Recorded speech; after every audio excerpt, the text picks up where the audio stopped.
Good morning, everyone. This is Valerie Gupte from People Matters, and we are back with another exciting webcast in partnership with Adrenaline on the topic 9 ways to make your employee engagement survey a big success.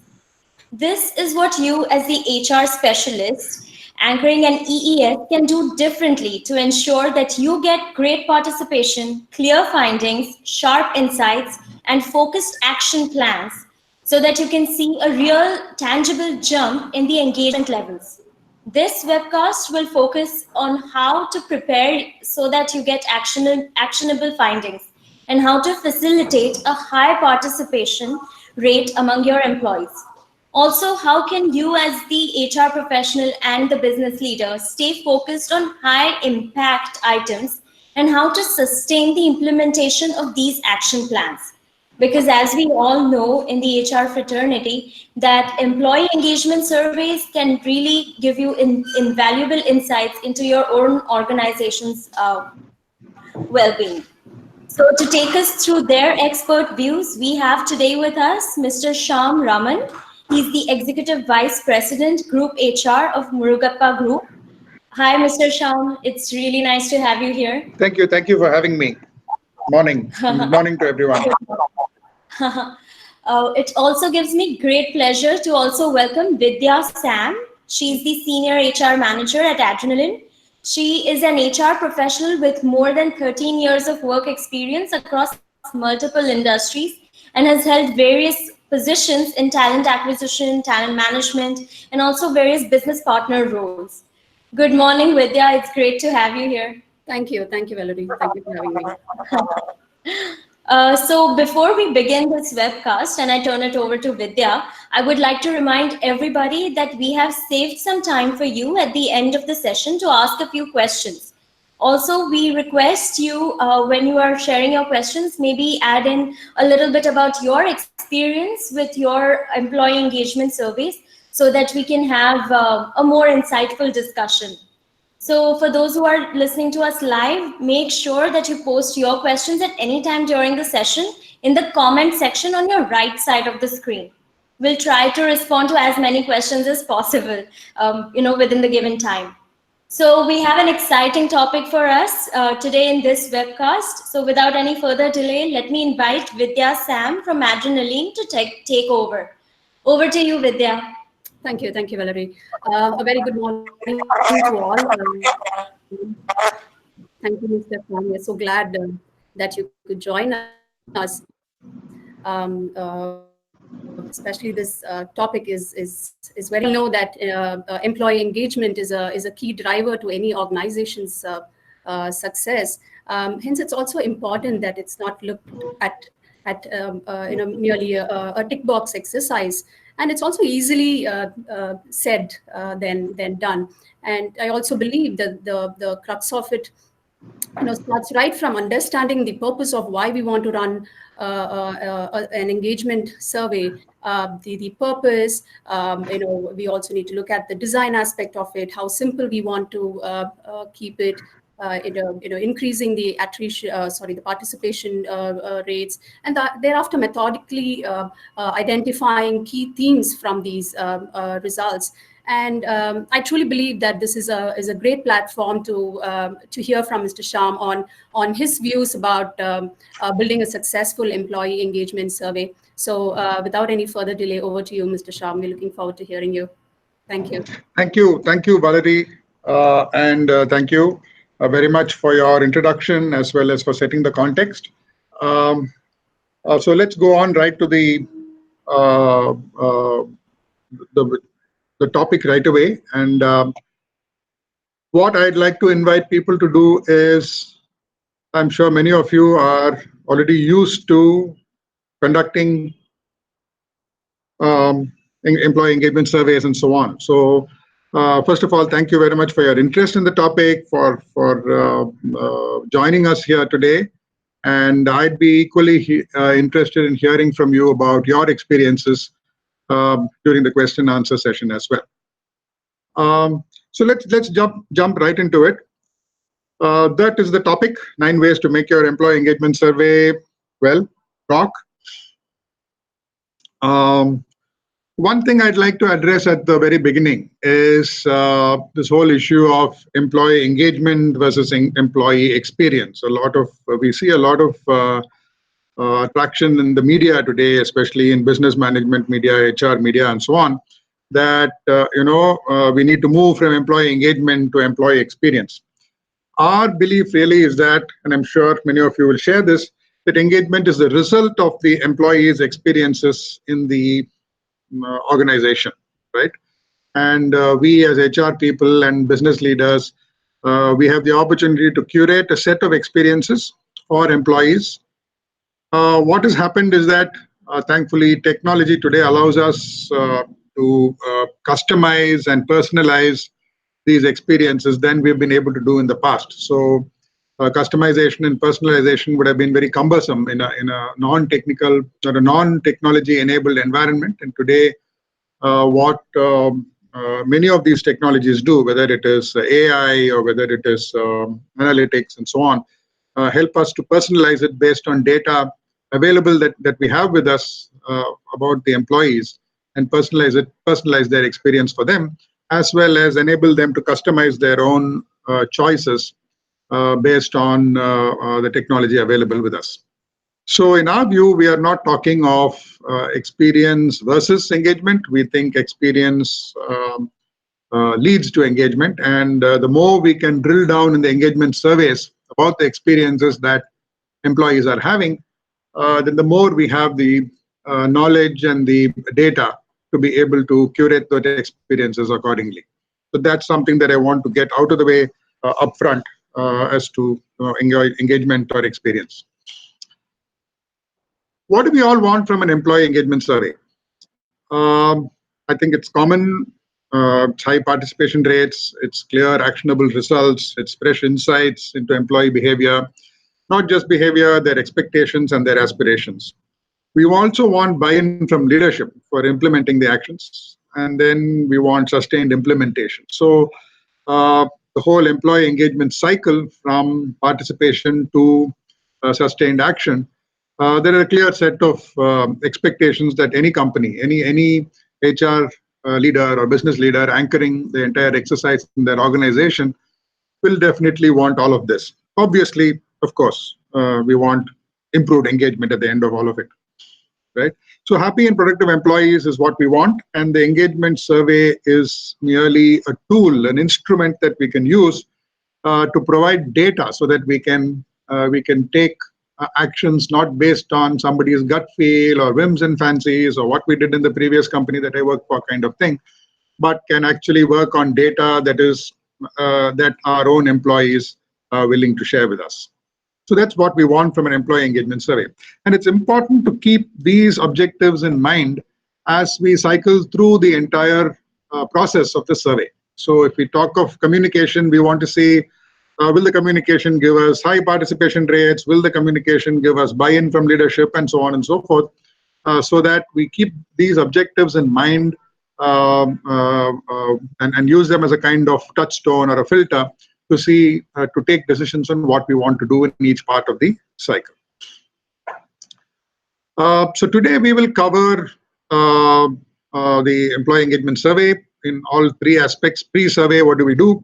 What's the preparatory work that we do to ensure that we have good actionable results? During the survey, what are the kind of administrative issues that could come up? And finally, post the survey, how do we select the right things to work on, and how do we ensure sustainability of the actions that we have, that we are taking? Yeah. A word here about the roles of HR and the people leading the engagement survey.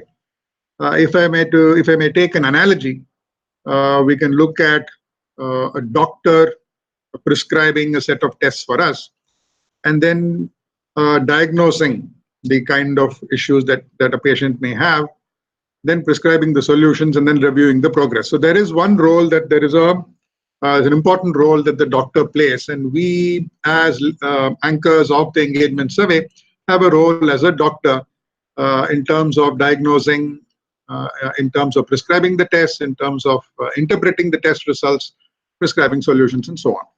But there's an equally important role and in an engagement survey, typically the same person plays both the roles. There's also the role of a lab technician, and who ensures the tests are conducted reliably, that the results are useful, results are relevant, and a good report from a lab technician helps the doctor make the correct diagnosis. Some of you maybe even have experiences in real life in a medical situation where the lab technician was able to spot something that even the doctor may not even have asked for a test for. So a well-run survey with useful and relevant and specific actionable reports then make it easier for everybody in the company to do the right things about the engagement survey's results.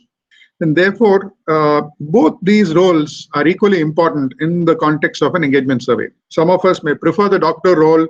It seems like the more macro thing to do. But it's equally important to make sure that the lab results are useful, because there's no point in saying, look, I underwent a CT scan or an MRI, but the test results are invalid. There's no point in doing that. And therefore, we will cover today both aspects of how you can be a good doctor, as well as how we can all be good lab technicians as well with respect to the survey.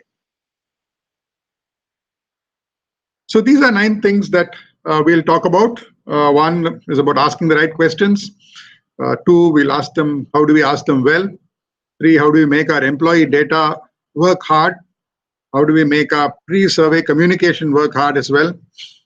The need to digest the results before we disseminate them within the organization. How do we report the results in terms of courses for courses? Action planning, how do we pick some of the optimal items to work on? What do we do with managers, because they are key? How do we interpret data on managers? How do we support their becoming better managers, more engaging managers for their teams? And finally, how do we make it sustainable through structured reviews? So let's start with asking the right questions. Broadly, you will have 3 sets of issues to deal with this. From our experience, that's what we have learned. 1, there is something that the vendor will assess. The vendor has, I'm assuming that you go with the vendor for your engagement surveys. The vendor has a certain model. They have a certain framework, and they apply it across multiple companies, multiple industries, multiple countries, and so on.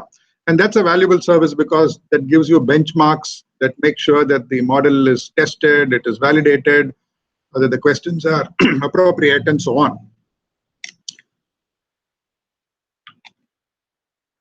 Sorry. So that is the strength that the vendor brings to the table. Now, we believe that we pick a model and stick with it because improvement activities, picking a model and sticking to it has several advantages. 1, you get a common vocabulary across the organization in terms of engagement itself. So managers and employees across multiple locations, divisions, functions, all have a common vocabulary. And that helps a lot in the action planning and the implementation, because when you say recognition, everybody has the same interpretation of the word, rather than looking at it as a new label that they would like to add their own interpretation of. Which model should we use? Now, when in economics, there is a question: is economics a science or an art? And then somebody answered it saying, creating econometric models using appropriate parameters, etc., is a science.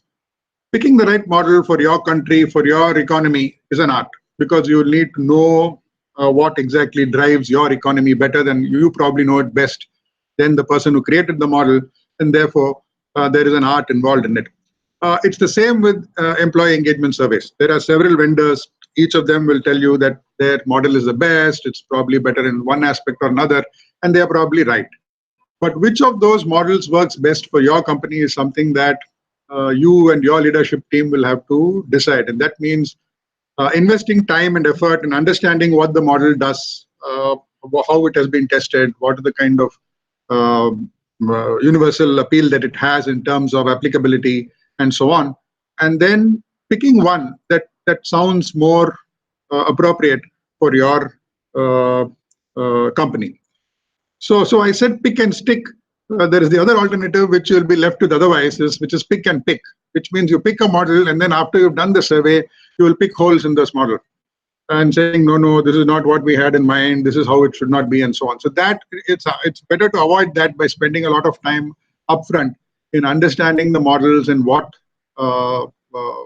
the survey will deliver in terms of results, what are the kind of analytics it's possible, and how the model applies to your organization. So that's the first set of things. Those are a set of standard questions that the vendor will assess. However, you may have your own hypothesis, and therefore there may be things that you want to assess. This could be based on several company-specific things. You may have had a recent restructuring, for example, and you may want to know how that went. Or you may have introduced some new policies, comp and ben, something like that, and you want to know how it's going on with the how the employee population is receiving those. So those are questions that are specific to your company, need not be necessarily part of the universal set of questions that the vendor wants to assess or the vendor is used to assessing. So those are a set of questions that you will want to add.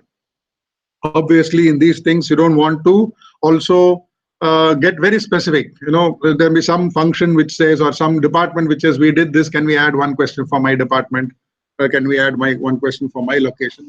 But you want to balance it out and see something that is pan organization rather than very specific to smaller parts and segments of the organization.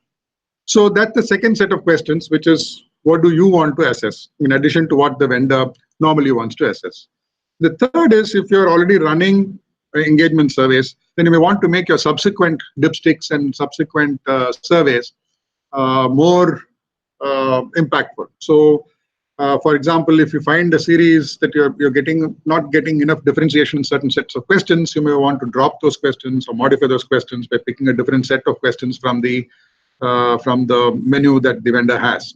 Similarly, you may have taken certain actions and you may now want to drill deeper to get into the effect that action is having on the employee population, and therefore you want to drop some questions on some other topics and add 3 or 4 or 5 questions on a specific action that you've taken to see whether it is reaching the employees as you had intended. So therefore, there are 3 parts. There is what the vendor will assess, it's the standard framework. There is what you want to assess, which is specific to your company based on certain immediate situations. And there are things that you've already assessed, which you want to expand upon or drop, depending on how things have been. Of course, it's also good to keep in mind what the vendor's analytics capabilities are, because that will give you a range of additional questions and insights that you can generate by asking those questions. So assuming you have a set of right questions, we also want to ask them well. What do I mean? We believe that it's always good to have open-ended questions which require verbatim answers. Now, I have heard people say we are going to talk to 10,000 employees or 100,000 employees. Do you think we can analyze all of that verbatim answers? The answer is today is yes. Technology can give you good analysis of textual data that you may have in addition to the numerical data that you have, and reading the open-ended answers often answers a number of doubts that you will have, and you will see a little later when you want to dig deeper into what the results are. It's good to use them as a starting point to figure out what employees are thinking and what they have in mind and what they want you to know. So make sure that there is always a set of verbatim answers and questions that they can answer verbatim. Second is you will need translations in most. If you're a nationwide company with multiple layers of employees and so on, you will need translations in multiple languages. So within the Murugappa group, we translate it into some 8 languages across the country. And vendors are not typically equipped to do their own translations. So you may have to invest time and energy into translating them well. A good way is to translate them into the language and then give it back to somebody else to translate it back into English to see if you get more or less the same results. And if you do, you have a good translation. it's important to invest in this, because otherwise we do not want the results to be invalid because of poor translations. There may be some questions that you may want to test for comprehension, and even though they may have been tested by the vendor elsewhere, in your context, there may be some questions that you want to test for comprehension before the survey is up, and you may want a small group of employees to do that as well. One thing we found is that the number of questions is not a dampener. We have run questions, 60, 70 questions, and nobody's really come back and complained that there are too many questions. And normally that's because we are always focused on asking questions about the employees. As long as it's about me, I'm happy to answer questions. We are not asking generic questions. We're not saying what should be done here and so on and so forth. We need not fight shy of asking a number of questions if we want to drill deeper into what the employee is experiencing in the organization and how that can impact engagement. So we have a set of questions, and we sort of asking them well as well. The other thing, pre-survey issue, is making your employee data work harder. This is one of the most difficult aspects of the entire pre-survey work, because in many cases, employee data rests in multiple systems within the company. Performance data may be somewhere, comp data may be somewhere, the basic employee data may be in an HRIS system somewhere, and so on. So it is vital to invest time in cleaning up the data.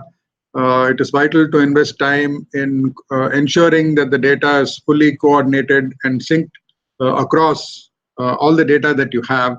You may have to sanitize the data. You may have had simple issues like, how you fed in certain names of certain functions, how you fed in names or codes for certain grades and things like that are specific to your company, which the vendor will not be in a position to spot. Even if they figured out a way to clean it up, they will not be able to spot the details of these issues. So as a good technician, it's important for you anchoring the show to clean this data as much as possible, integrate it and sync it across multiple databases and so on, and present a common data. It's also important to look at what are the hypotheses that you have, and do your data have the ability to validate those hypotheses in the results of the survey. If you do not have the data to validate the hypothesis, it is okay to ask the data, even if it is simple data about somebody. It's okay to ask the data from the employee during the survey itself as part of one of the questions. Similarly, what are the report cuts you want? The normal things of functions, grades, gender, and so on. But in addition to that, if you want additional cuts which combine certain elements of the data, then you will have to make sure that that data is available to the vendor. So if you may also have some nice to have reports which somebody in the organization is looking for, but is data all there for all of this is important to make out. So this is probably going to be the most time consuming part of the pre-survey work, in terms of making sure that the data is absolutely good, so that there are no ways in which the data can let you down in terms of results. The typical watchouts, I'm sure anybody who's run a survey will know, is dynamic organization structures. Sometimes by the time you give the data and you complete the survey, your structure may have changed. And is your data capable of still making the results valid? Similarly, multiplicity of units and SBUs, where divisions, functions, where we may have fancy acronyms for each of them, how are they harmonized in the data? Data from multiple databases we've already talked of, and sometimes long gaps between collection data and survey administration, which can make everything managers change, specific issues change, grades change. So if you collect the data before your annual appraisal cycle and conduct the survey after the annual appraisal cycle, then everybody who was in grade X has now become grade X plus 1, and your whole data goes for a toss.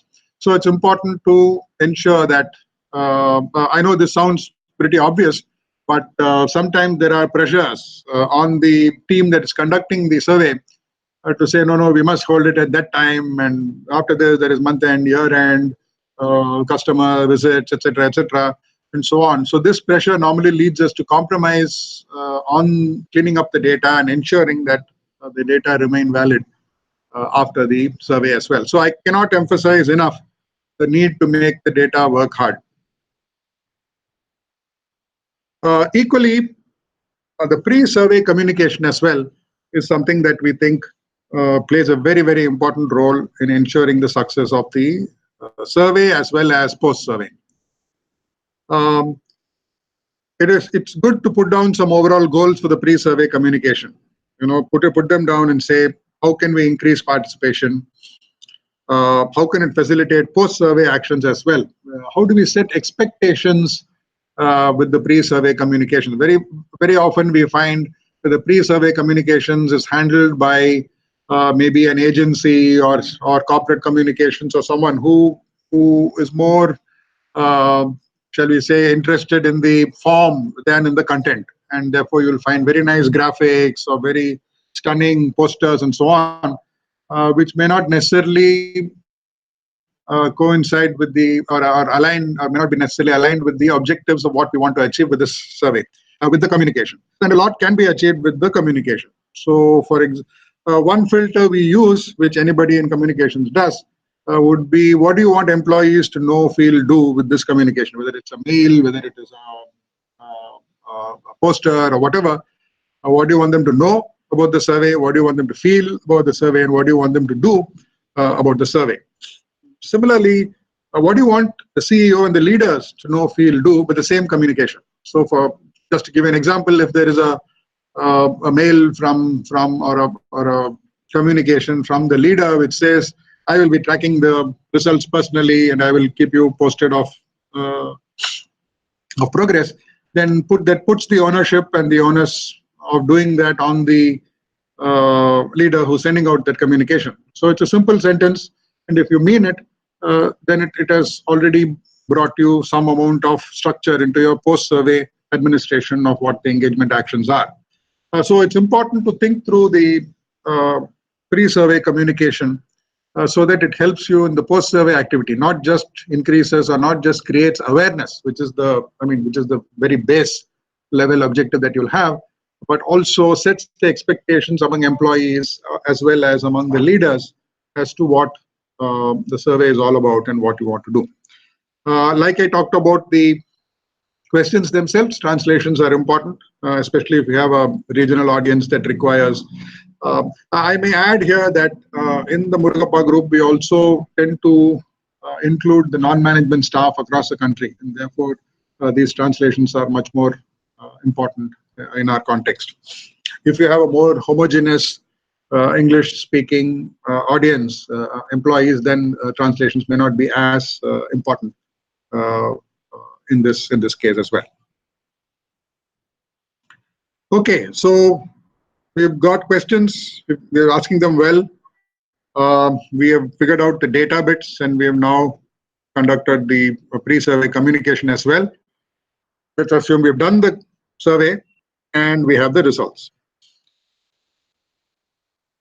It's important, needless to say really, but there are times, especially pressures of time and so on, where sometimes the team anchoring the survey also sees the results along with the leadership team for the first time. The vendor is presenting it and the team also doesn't know what the results are.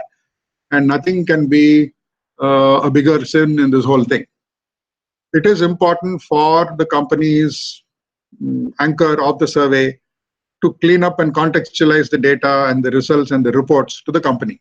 Like we started out by saying, the vendor has a certain worldview and has a certain set of understanding about what their survey is all about. And therefore, they will present their results in the way that they deem fit for a general population of companies. But there may be specific sensitivities, there may be specific things that you want to focus on, there may be specific issues that you want to highlight and emphasize or escalate, all of which will be missed if the vendor puts it up as slide number 65 in the presentation, right? So you may want to not you may want to, you will want to contextualize the presentation to your company's leadership team, and then make sure that the key issues are clearly dealt with. Also, I don't need to mention this again, but cleaning up the presentation is important. The results is important. Sometimes the vendors will not know the internal issues of, like we said, acronyms and abbreviations and so on. So it's important to clean up. There may be small typos and so forth. So it's important to clean it up, because otherwise the credibility of the entire exercise may go for a toss. If there is a glaring error in slide number 3, then the whole audience is sort of spending time rectifying that rather than moving on and saying, here's the big picture that we need to see. So it's important to clean up and contextualize. The second part, the thing that I would like to emphasize here is, as people running the survey, we should be delighted with surprises. If there is a result that doesn't agree with what your assumption was, wonderful, because this is the greatest opportunity you will get to get fresh insights on what the employee's aspirations and behaviors are. Very often we will get defensive. How can that happen? I know this place. I've been working here day in and day out. How is it that the results are different from what I expected? So I can give you examples. We've had a unit which, in a particular year that we did the survey, had hit all-time high numbers. They had won an award for quality from a global award. And in general, it was thought that morale was high. And we found out that from the engagement survey that their scores were among the lowest in the company, in that particular company. So we had to find out what their expectations were, why did they feel this way, and so on. But it's easy to get defensive about it and say, how dare they say this? They've had such, it cannot be right. There's something wrong with this, and so on. But it's best to listen. 100 or 200 or 300 or 5,000 people won't be wrong when they are giving you these answers. So be delighted with surprises, but it's important, therefore, that you know the surprise ahead of the time that you disseminate it to the leadership. If you are going to be surprised along with leadership, and if they turn around to you and ask, what is this, and you have a problem, then that's going to be an issue. So the best insights come from surprises, so welcome them, but get to know them beforehand.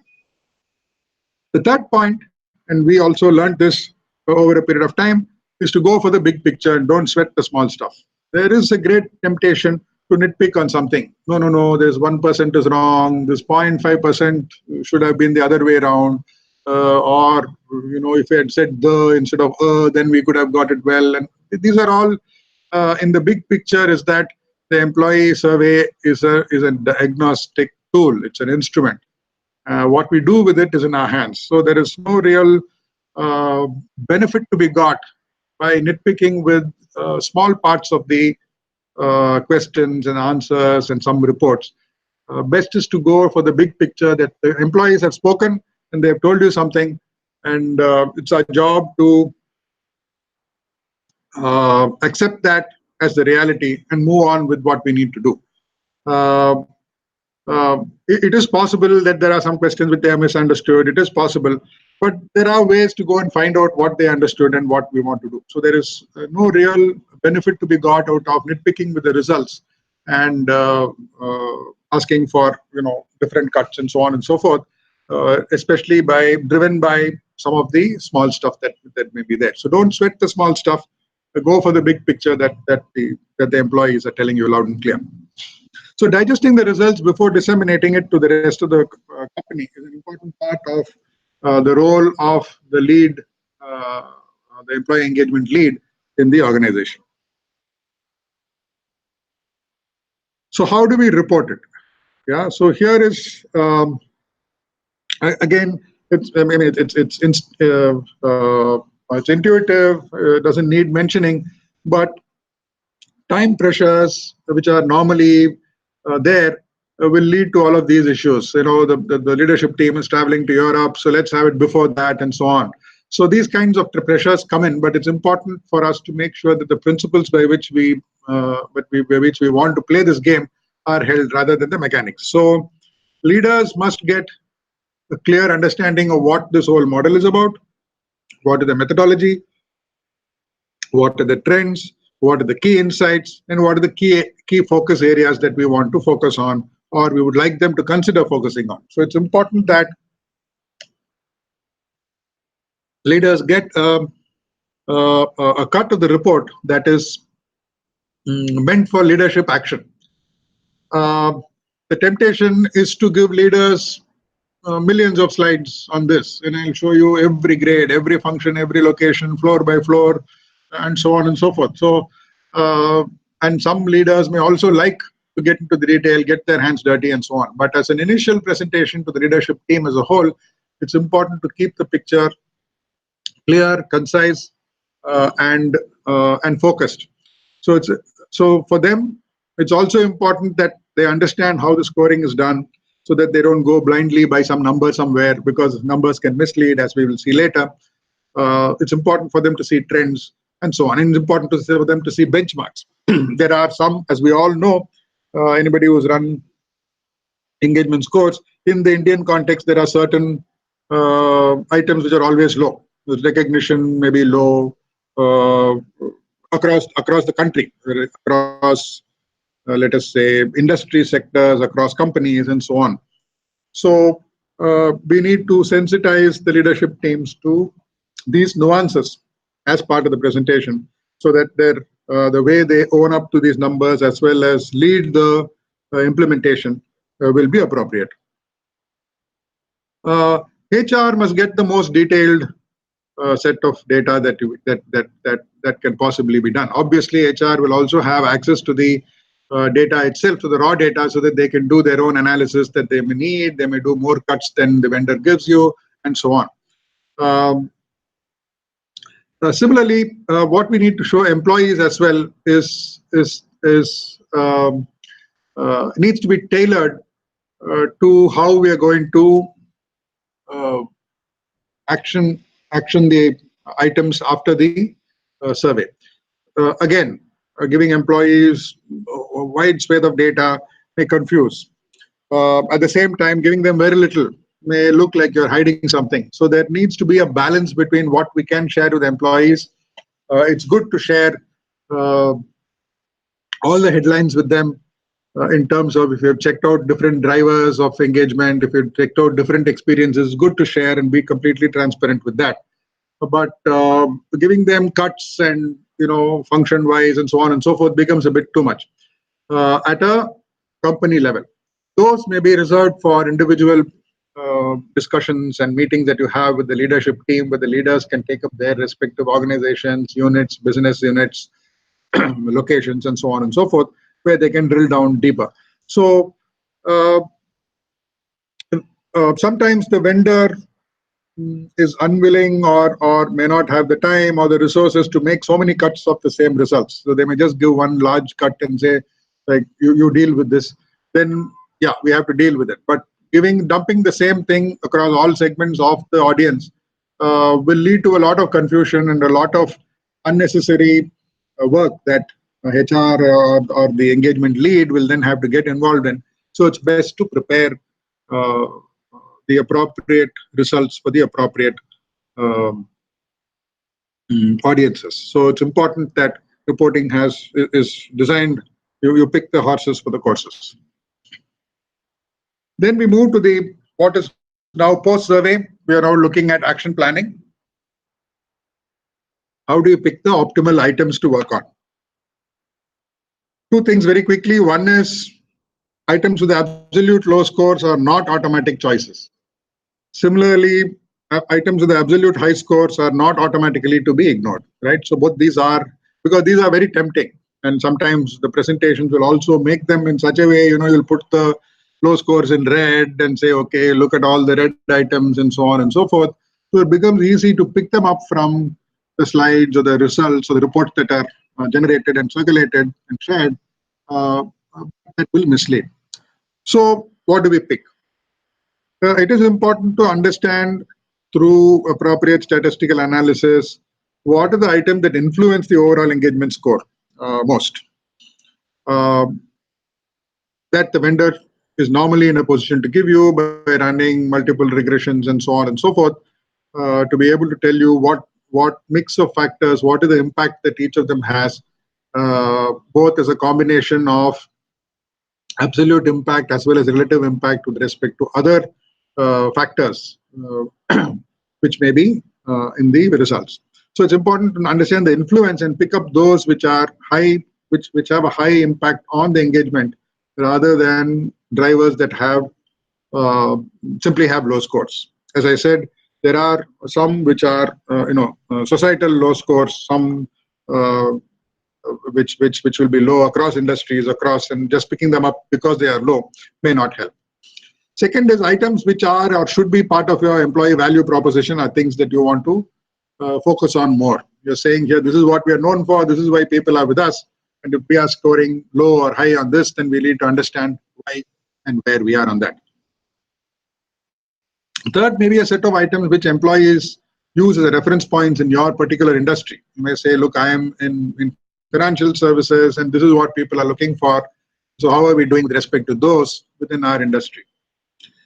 And in a practical way, pick up items for implementation on which there is a consensus within the leadership team, within the organization, so that you can get a quick move on in terms of taking the right actions afterwards. A few more pointers in this regard. It's nice to have a set of items that we want to work on which have distributed responsibility for action and implementation. It should not become an HR exercise, and that is almost certainly doomed for failure. So it should be items that HR can anchor, line managers can own, or leadership can champion. So they should be items that are the ones that you pick. Maybe I should mention this. It is important to pick a handful and not too many. We would say 3 or 4 would be the best that you can work on. Picking up 20 different experience issues, all of which you want to address in the next 6 months, is a recipe for disaster. It will ensure that nothing gets done. So it's important to prioritize what we want to do. And when prioritizing, it's useful to keep these in mind, that the responsibility for doing something about it is distributed across the organization and not resting on the shoulders of just one function or one leader or so on. Also important to prioritize items for visible quick wins. Employees should get a sense that something has happened. The easiest part of doing that is, for example, if there are issues on physical infrastructure, policy changes, leader communication and contact. So communication from the organization, listening to the employees, having more. So these are things which are visible, which anybody can feel immediately. These are things that, and so any changes or any unhappiness, dissatisfaction that has been expressed in the survey on such items and similar items like this, which can be acted upon quickly and also make a visible difference to what's going on, you should pick up earlier and prioritize them as well. That will make implementing the more difficult longer-term changes, and cultural issues that you may have easier, because there is a credibility to the whole exercise. There is a belief that yes, we are being listened to and things are happening, things are changing, and so on. That makes the more difficult changes easier to adopt and implement when you have these visible quick wins immediately. So we would strongly recommend that you take these visible quick wins and take them up for implementation as well as for communication subsequently. Yeah. A couple of more things about picking up the optimal items. Please dig deeper into the why of the scores. Scores may be good, scores may be bad. Either way, we would imagine that you will want to not assume that you know why it is low. It's better to have a score. Better to have a score understood better. The easiest way to do it is to have focus group discussions in that units. But the big danger is that a lot of focus group discussions turn into bogus group discussions because of either cherry picking of who should participate. The HR person, their friends in the company all sit around it, or you have a poor facilitator of the discussion, or you put the leader bang in the middle of the discussion and nobody wants to open their mouth and so on. So a good focus group discussion will give you much greater insight before you take action on any of those items, because it's important to understand the why of the scores and make sure it's not what you think is the reason. We'll spend a few minutes on managers. Some of this is obvious. This is also conventional wisdom. People leave, people join organizations but leave managers and so on and so forth. It's important to give managers their scorecard and be very clear about and transparent about their low scores and help them do something about it, give them the training and so on. At the same time, we should also make sure that we look at the manager scorecard not in isolation, but in combination with the overall engagement score. So that gives us broadly 4 quadrants, where, as you can see, there is people who are happy with the company and happy with the manager in quadrant 1, which is a good thing. If you go to the quadrant 4, you can see people are unhappy with the company and unhappy with the manager, which is not a good thing, but at least gives us a clear priority to work on. The clear ones are the ones in quadrants 2 and 3. In quadrant 2, you have people who are happy with the company but unhappy with the manager. Typically, in companies that have been around for long, where there are a lot of loyal employees sitting there for 10 years, 12 years, 20 years, and the manager is new, this is very likely to happen. The manager may not have yet settled in or into the role, or he's not yet figured out the culture of the place and so on and so forth. But the people are happy with the company. They are not going anywhere. They're waiting to see this too shall pass. We'll wait for the manager to leave or be thrown out or whatever, or be changed to some other department. So if this is not handled, then people from quadrant 2 can sometimes move to quadrant 4, which we don't want. So it's important to know whether people are happy with the company and not with the manager and so on. Similarly, in quadrant 3, you have another set of people who are unhappy with the company but happy with the manager. So here we have a team that is well knit, which is the manager is doing a good job of taking the team along, but together as a team they feel badly done. So for instance, we had a company division where the quality function was unhappy in a business, but they were happy with their manager, and they felt that as a team they were not being recognized. So when production hits a new high, the president sends out a message saying congratulations to the production department, but the quality is not mentioned and so on. So here there are people who are there's a cohesive team, there is a team that's working well together, but together they have some issues with the company. So it's important to identify these differences between unhappiness with the company and unhappiness with the manager, so that we can take the appropriate action. So obviously the actions in each of these quadrants will differ, and it helps to look at the manager score in conjunction with the overall employee engagement score of the team, so that we get a good sense of what's happening there. The other thing about taking up with managers is that is this debate. I don't know if there is a debate everywhere, but we have a debate here as to whether it's we can deal with engagement in the course of the regular performance management systems, in the KRAs and so on, or do you keep it outside of them? Many of you may think it's a no-brainer. Obviously, you have to put it in the KRA and it gets done. So in many company cultures, only what gets put in the KRAs get done. KRAs, KPIs, key objectives, whatever you call them, get done, and others may be. So if that's the kind of way in which the company runs, and that success is built on that, then please, by all means, please go ahead and place it in the KRAs of the individuals. But placing it there on the KRAs also has its own disadvantages. So one is that KRAs tend to be for the year, and there's a tendency of, okay, you had this last year, so I finished employee engagement. Now I'm no longer having to do employee engagement. I've already completed it. Now give me some other target, which is obviously not the right way to go about it. Another danger is, I don't know if there are companies which would place, businesses which would place employee engagement on a high priority in a KRA. So if there is a business deliverable and there's an employee engagement deliverable, it's likely that the employee engagement deliverable gets a lower weightage.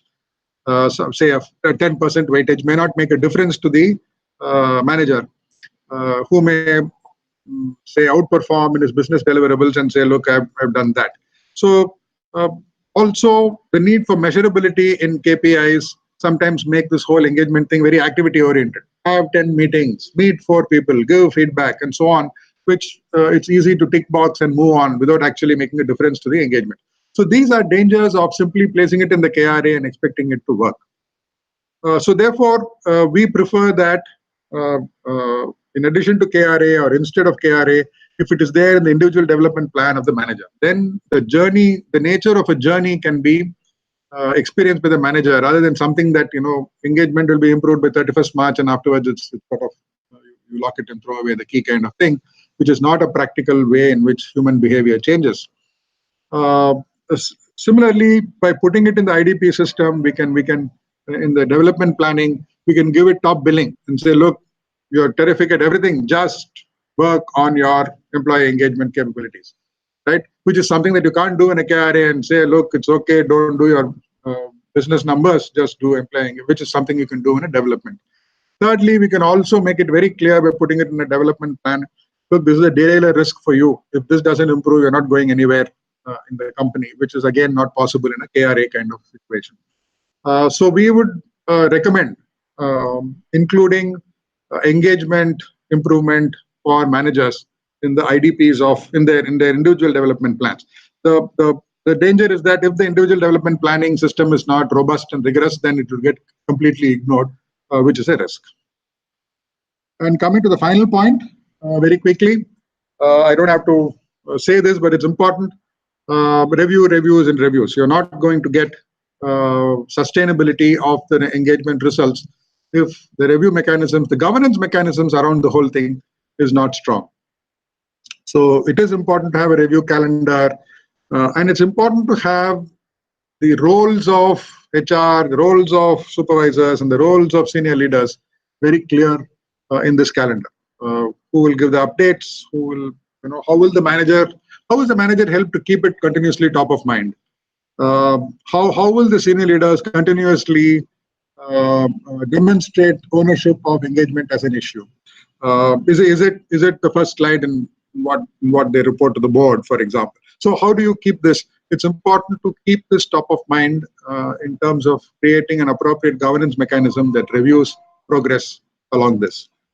So very quickly to summarize, ask the right questions, pick the right model, stick with it, ask those questions well, make your employee data work harder, make your pre-survey communication, make it keeping in mind implementation, digest the results before dissemination, report results appropriate to the audiences, pick the optimal items to work on, managers are key, and review, and review.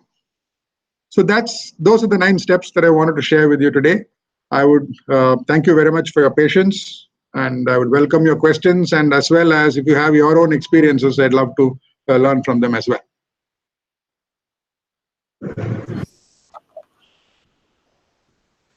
Thank you so much, Mr. Shyam, for sharing those wonderful insights. I think basically the last slide, you just summarized everything so well. And I'm sure we have a lot more questions that we have from the audience. So Vidya and Shyam, if you don't mind, I can just take up Prachi's question Sure. to start off with. So the thing is, Prachi is asking on what parameters can HR leaders identify survey partners for the organization. So, would you be able to help out in answering that? Like, what are some of the parameters, just quickly, that we need to look for? So, first thing is the model that they have.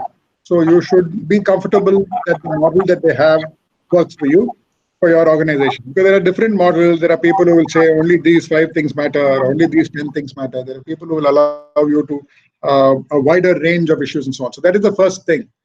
Second is their own abilities, how well tested it is, how much of it has been done. Like you would choose any other vendor, the general vendor management principles that come in, Of course, finally, there is always the cost and so on.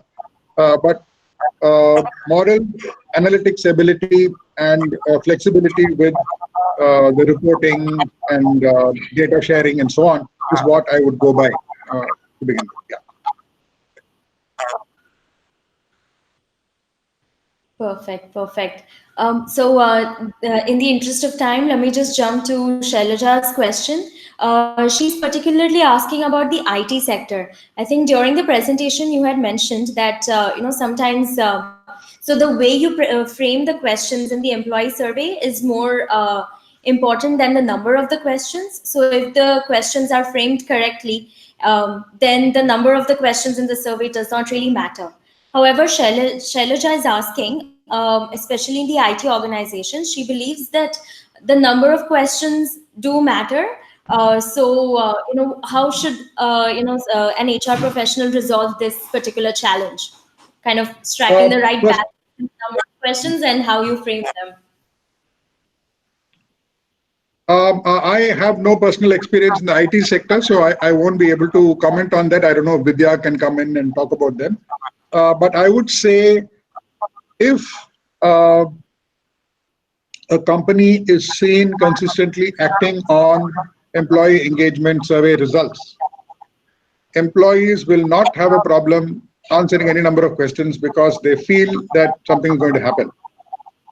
If there is an element of skepticism or cynicism that is allowed to creep into the employee audience, then they are saying, yeah, we've seen this before, so why are you bothering us with so many questions year after year, right? So that is the key to it. Employee must get a sense of what I'm going to tell the organization will be listened to and acted upon. If that is there, the number of questions don't matter. Yeah. Well, I mean, so I guess you're saying that the pre-survey part and the whole journey kind of shapes up how the employee approaches the questionnaire and kind of walks through the whole engagement survey, which actually ties in really well with James's question. James is asking that there is always reluctance to participate in surveys.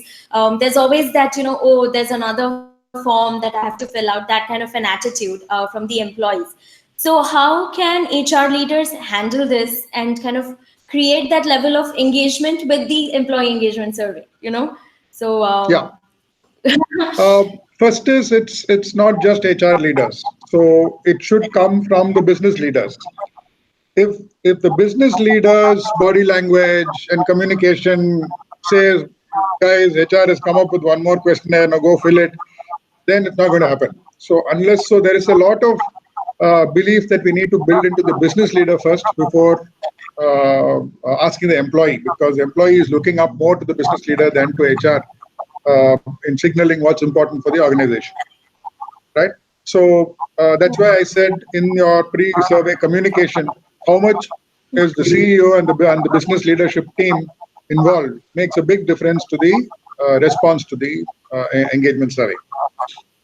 Very true. And especially, so how do we get that business buy-in is what you said during the presentation about, actionable insights and kind of showing that once we measure this particular parameter, that we are going to get some sort of a result that is going to help us revamp our organizational structure or the way we engage employees. So very true. It all kind of, talks about the whole journey, if you will. I'm going to jump right to Pankaj's question.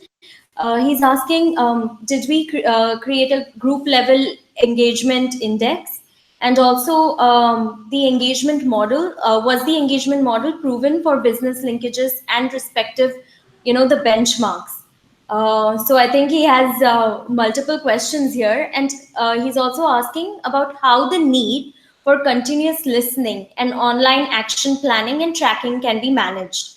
So if you could, maybe focus on the last you could part. pick one question so that I could answer any one or two of them, because there are 4 questions there. So yeah, so if you could just focus on maybe the last part of that question, how does the need of continuous listening and online action planning can be managed? How do you track that and make employee engagement surveys not an annual thing, but a continuous initiative? Yeah, so it depends on what you want to listen to continuously, right? So let me go back to the medical example I took in the beginning. Would you want to do a master health check every day? Check your blood every day? No, right? So you want to track a few vital things on a continuous basis, maybe something that you're doing that is having an impact and so on. if you track everything every day, all the time, then there is obviously an issue, or that we're not sure what we want to do with what. It could be a focus. There is one thing. So continuous listening is okay for things about which you're clear you want continuous listening.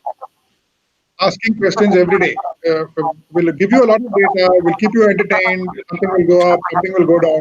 But if you don't know what to do with it, it's going to be, it's going to be fatigue on the employee. And then after some time, it will only generate cynicism and skepticism. So I would suggest asking questions or taking dipsticks at a frequency at which you are in a position to do something about it, and not as just collect the information, keep it simple.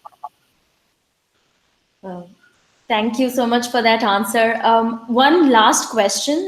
This one is about the focus group discussions that you mentioned towards the end. So how do you prioritize which action plan should be taken up first? And, especially kind of collating all that information from focus group discussions. How would you suggest HR professionals?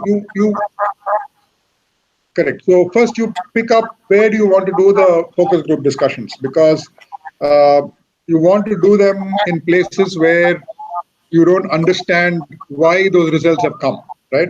The whys of the results are not clear. So the focus group discussion will then give you in-depth understanding of what exactly is the problem.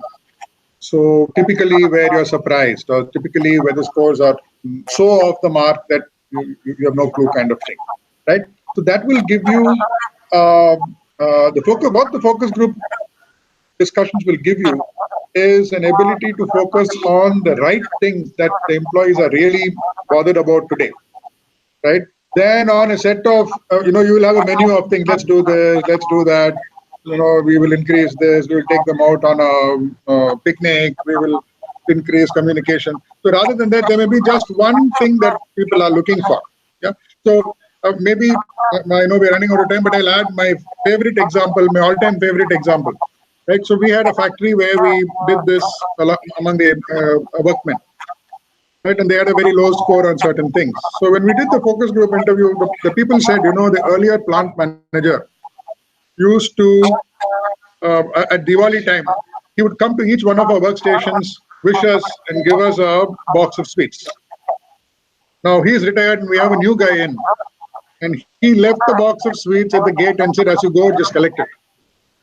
We are all insulted by this, right? Now, if you don't do this focus group, you're not going to find this particular little thing that you can do to increase engagement dramatically, right? You will be trying all sorts of things. We'll put posters. We will do many things that are standard in our armory of engagement things, and not find that this is such a small thing that people have felt personally about. So what you do with the focus group interview depends on what you want to understand, how deeply you want to go into the whys of employees' responses, and from there give you one or two big things that you can do to make a change. Thank you so much for sharing that example. I mean, it's so interesting how a little bit of personal interaction can have such a big impact on not just your engagement with the organization, but also your productivity, and kind of has a positive impact on the work that you do as well. I think that is a great way to close out our Q&A session, Shyam. And I would actually like to invite Vidya to share her thoughts. Vidya from Adrenaline, please, join us for, sharing your insights about the session, and also kind of close out the Yes. wonderful webcast that we've had today. Over to you, Vidya. Thank you, Valerie. Thank you so much, Mr. Shyam. That was such an insight, and I think you beautifully split it into 3 segments in terms of pre-post and survey administration as well.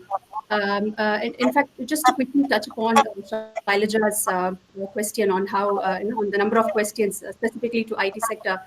Here are my 2 cents. So what happens is, in fact, Shyam also spoke about it.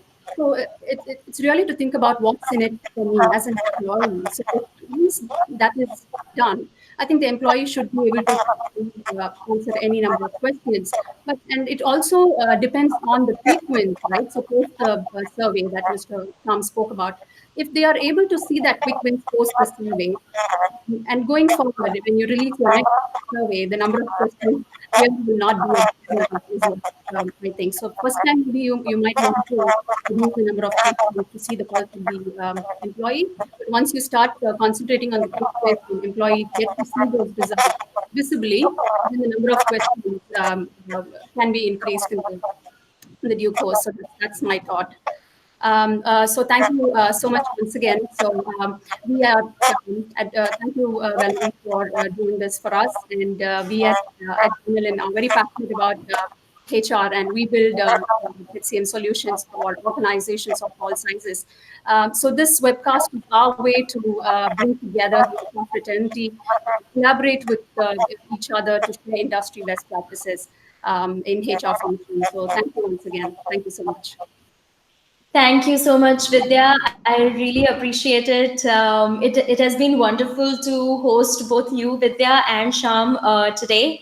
And thank you to the audience for sharing your questions with us. I think the way the presentation was structured, pre, during, and post survey, as you said, Vidya, that actually helped everyone kind of walk that journey with us. So thank you so much, and I really want to urge the audience members to share their feedback in the survey link provided in the chat section, because everybody's input really matters to us. And also, I would like to thank our partners for today, Adrenaline, and thank you to Sham and Vidya for being here. And thanks a lot for the invaluable information that has been shared over here today. Stay tuned for many more exciting such webcasts. That includes today's session. Thank you so much and have a great day. Thank you. Thank you, Valerie, and thank you, Vidya. Thank you. Thank you.